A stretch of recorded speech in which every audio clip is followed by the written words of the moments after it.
our top story this Tuesday morning. Consumer giant Nestlé has announced the immediate dismissal of CEO Laurent Freixe after only a year at the helm of the company. It follows an investigation into an undisclosed romantic relationship with a direct subordinate. The firm has appointed Philippe Navratil as its next new chief executive. Carolin is joining us live this morning with more on the story. Carolin, I'm just trying to understand and put everything into context here. This is the second CEO in 12 months. When you look at their sales performance, they have been slowing down. The stock is down by about 16% over the past 12 months. What is going on at Nestlé? Very turbulent times over at Nestlé. Obviously, Freixe, he was brought in exactly a year ago to turn around this company under Mark Schneider, whom you know very well, Silvia. The company was struggling. He was at the helm of the company for about 8 months. Under him, organic growth had been slowing. Consumers obviously have been dealing with sky-high inflation, and then came the advent of the obesity drugs. All of that troubled the company. So Freixe was seen as a safe pair, really, to turn around the company, to reinvigorate organic growth, and maybe more importantly, to turn around the share price as well. Now, under Mark Schneider, shares had fallen roughly 40% from their peak.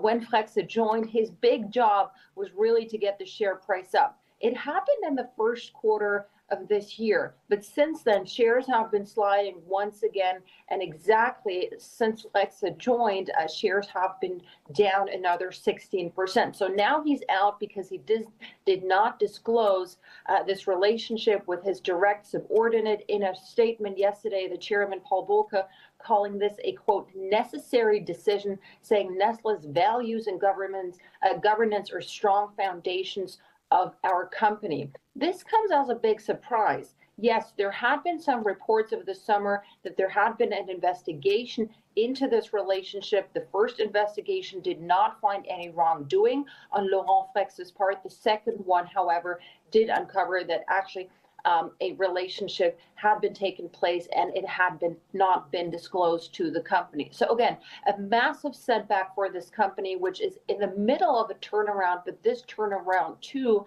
had been slowing somewhat. If you cast your minds back to the end of July when the company reported numbers, the organic growth figure came in at roughly 2.8%. That's not a bad number. But if you look under the hood, you will see that volume growth has pretty much ground to a halt. Why is that? That's because Nestlé, which is a good thing, is able to push through higher prices to the consumers, but the consumers are increasingly balking at the higher prices, so volume growth has ground to a halt.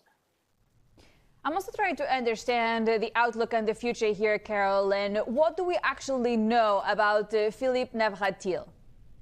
So we actually know quite a bit. He's been with Nestlé for over 20 years. Most recently, he's been the CEO of the global coffee business of Nespresso, which is obviously one of the key growth drivers for Nestlé. So he is an insider. That said, maybe that's not such a great thing. As JP Morgan points out in a note this morning, it is another emergency CEO change, which is unlikely to reassure, adding that it is disappointing that the new CEO is boxed in now to follow his predecessor's strategy at a time when the market is already doubting this. Again, it all comes back to the share price performance as well. Over the last year, shares are down 16%, and they're now languishing at a decade low. So a lot of question marks, a big job for this new CEO, Philippe Navratil, really just to return Nestlé to its former glory. But there's a lot of homework for him. The China business is struggling. The vitamins business is struggling. There's new competition in its home market, in the coffee market, with the massive deal most recently with JDE Peet's and Keurig, obviously. So that's going to challenge Nestlé's position in the U.S. coffee market as well.